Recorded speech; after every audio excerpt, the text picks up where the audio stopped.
Okay दोस्तों, अब हम बात करेंगे chapter 2 the end of the bipolarity. नमस्कार दोस्तों, फोर्जिस स्कॉलर में आपका स्वागत है। तो आज के टॉपिक्स जो हमने लिखा है वो है आपका द एंड ऑफ द बायोपोलैरिटी। इसका मतलब क्या है?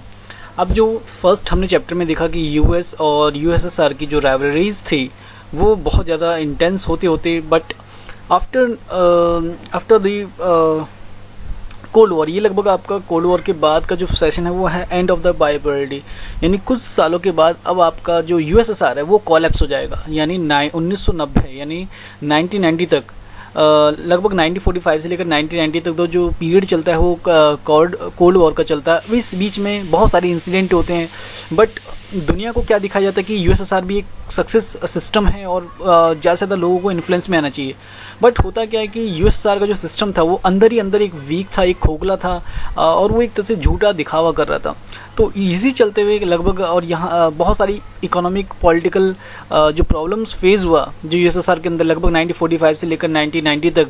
तो इसके बीच में जो उसके जो ग्रुप्स थे, यूएसएसआर के जो ग्रुप्स थे वो धीरे धीरे से एक एक करके विड्रॉल होते गए और फाइनली आपका यूएसएसआर कोलैप्स हो जाता है।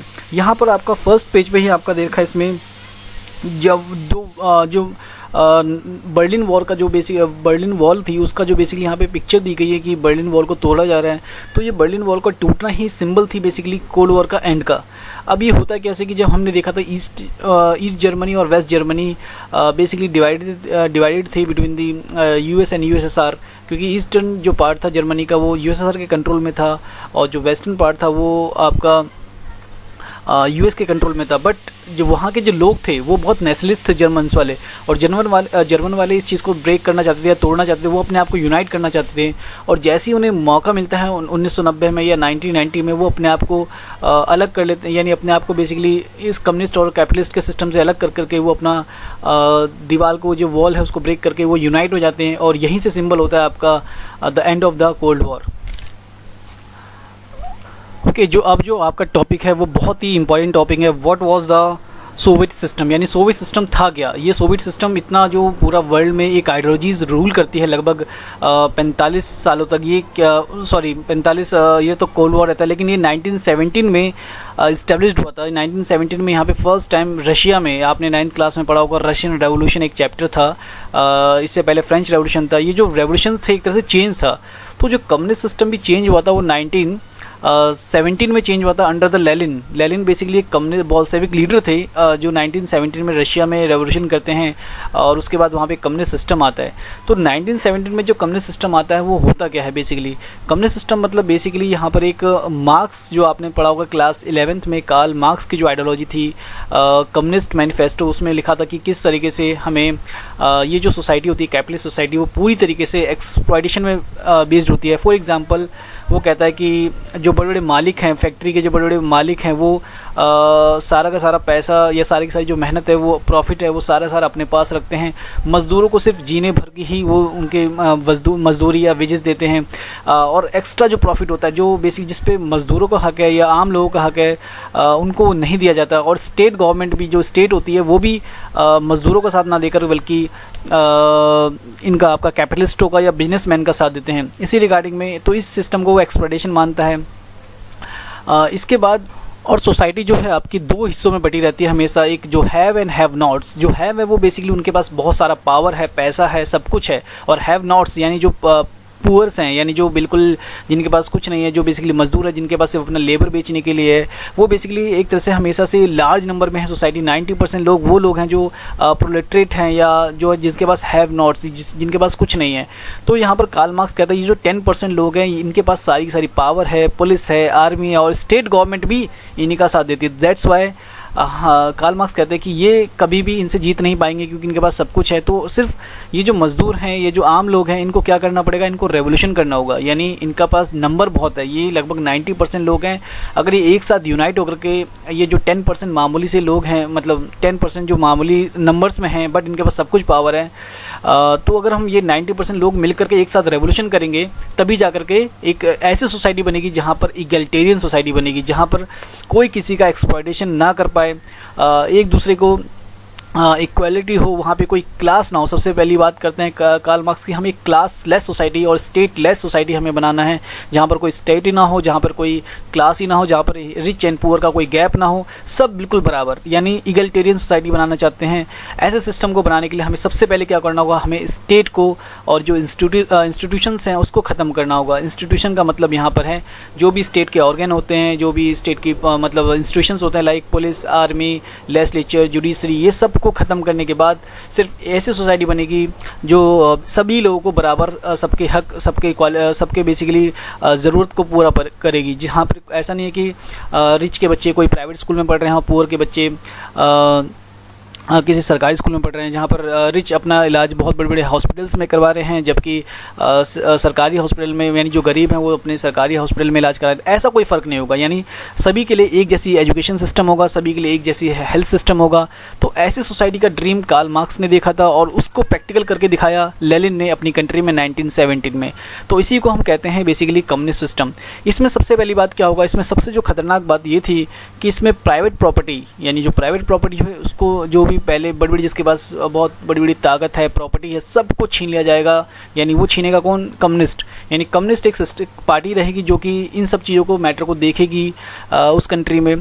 तो ये जो कम्युनिस्ट पार्टी है, इसी को बेसिकली गार्जियन बनाया गया कि इगलिटेरियन सोसाइटी, या जो कार्ल मार्क्स या जो बोल्शेविक की जो आइडियोलॉजीज है वो बोल्शेविक या जो कम्युनिस्ट पार्टी है वो परफॉर्म करेगी। तो यही कम्युनिस्ट पार्टी का मेन, यहाँ पे स्टेट ख़त्म कर दिया गया, लेकिन कम्युनिस्ट पार्टी को यहाँ पे अथॉरिटी दे दी गई कि वो सारा का सारा ये मेंटेन करे।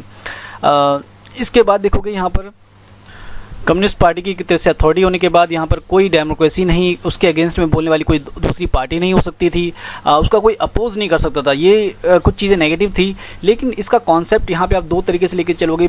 कम्युनिस्ट पार्टी के आने से यहाँ पे एक पॉजिटिव कॉन्सेप्ट और एक नेगेटिव कॉन्सेप्ट लेके चलोगे, जो कि 1917 के बाद रशिया में इस्टेब्लिश होती है।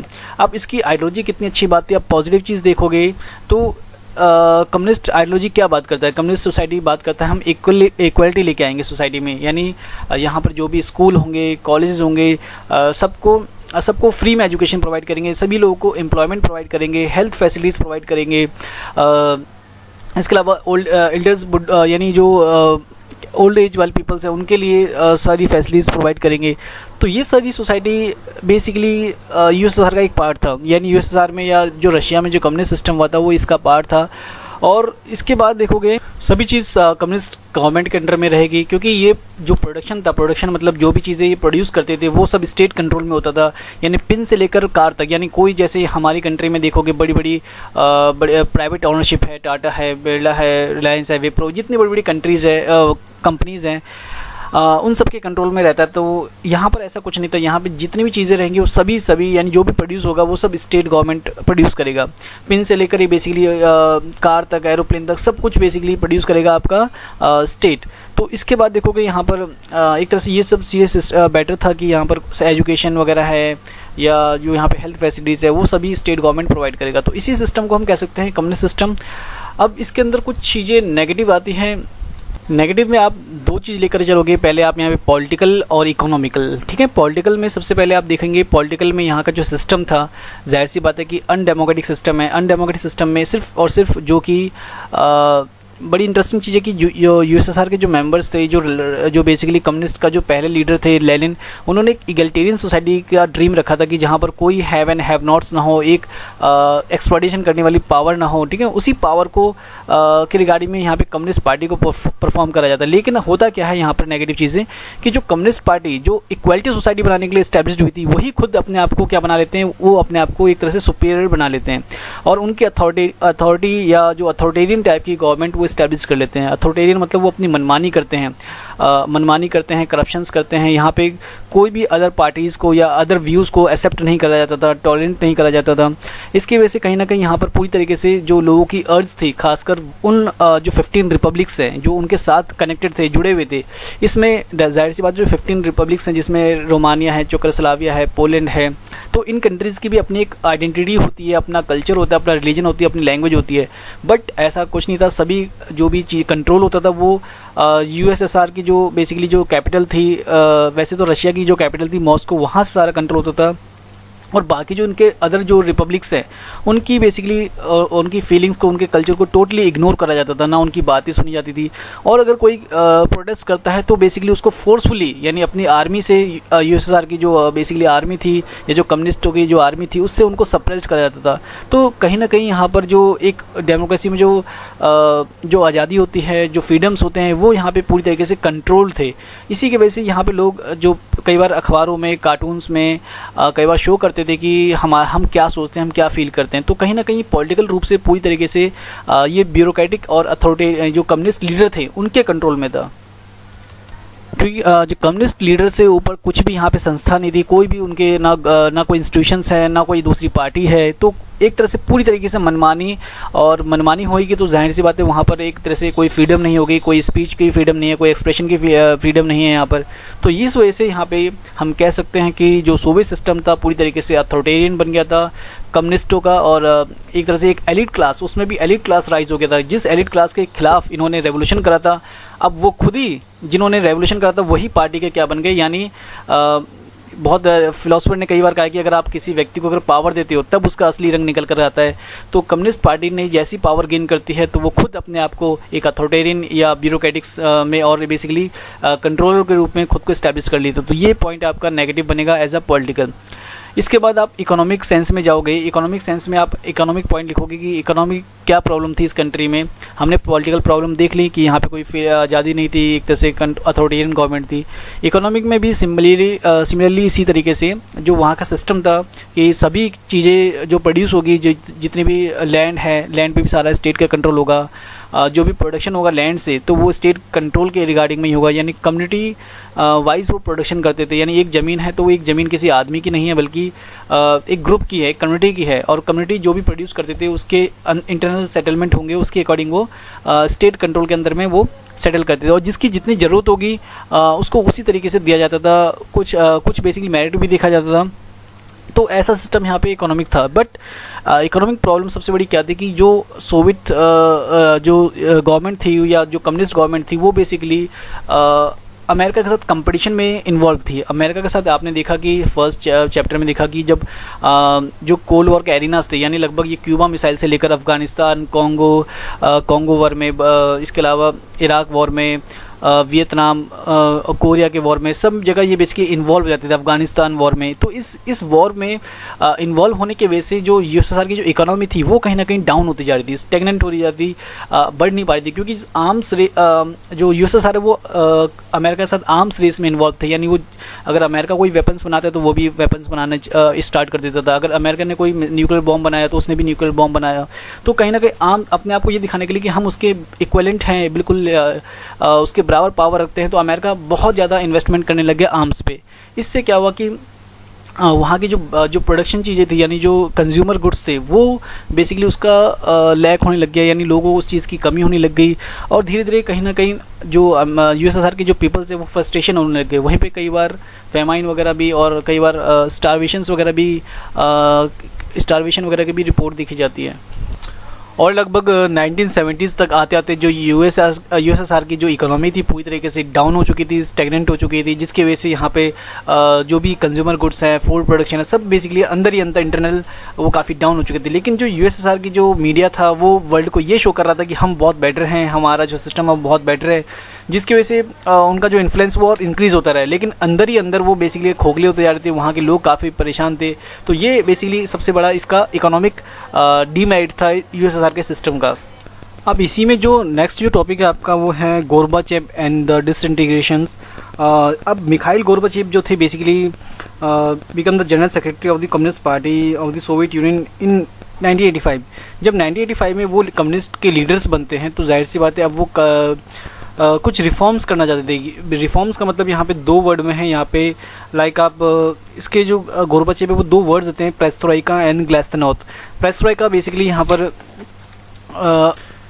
पेरेस्ट्रोइका यहाँ पे बेसिकली रीस्ट्रक्चरिंग द इकोनॉमिक, यानी बेसिकली वो इकोनॉमिक रिफॉर्म्स करना चाहते थे, क्योंकि गोरबाचेव जो चेव थे वो बेसिकली देखते हैं कि जो वेस्ट है, जो अब कैपिटलिस्ट कंट्रीज है, वो काफ़ी डेवलप्ड हो रही है, एडवांस हो रही है, इकोनॉमिकली भी स्ट्रॉन्गर हो रही है, जबकि वो इंटरनल जो प्रॉब्लम्स थी 1985 की बात कर रहे हैं, अब ये जो इंटरनल प्रॉब्लम्स थी वो फेस देख चुके थे कि कंट्री में इकोनॉमिक जो प्रॉब्लम है काफ़ी बढ़ती जा रही है। डेट्स वाई वो जो इन्होंने पेरेस्ट्रोइका जो एक रशियन वर्ड है उनके रिगार्डिंग में वो कहते हैं रीस्ट्रक्चरिंग, यानी हमें अपनी इकोनॉमी को दोबारा रीस्ट्रक्चर करना है, दोबारा से कैपिटलिस्ट टाइप में या एक तरह से ट्रेड टेक्नोलॉजी इसमें इंक्रीज़ करना है।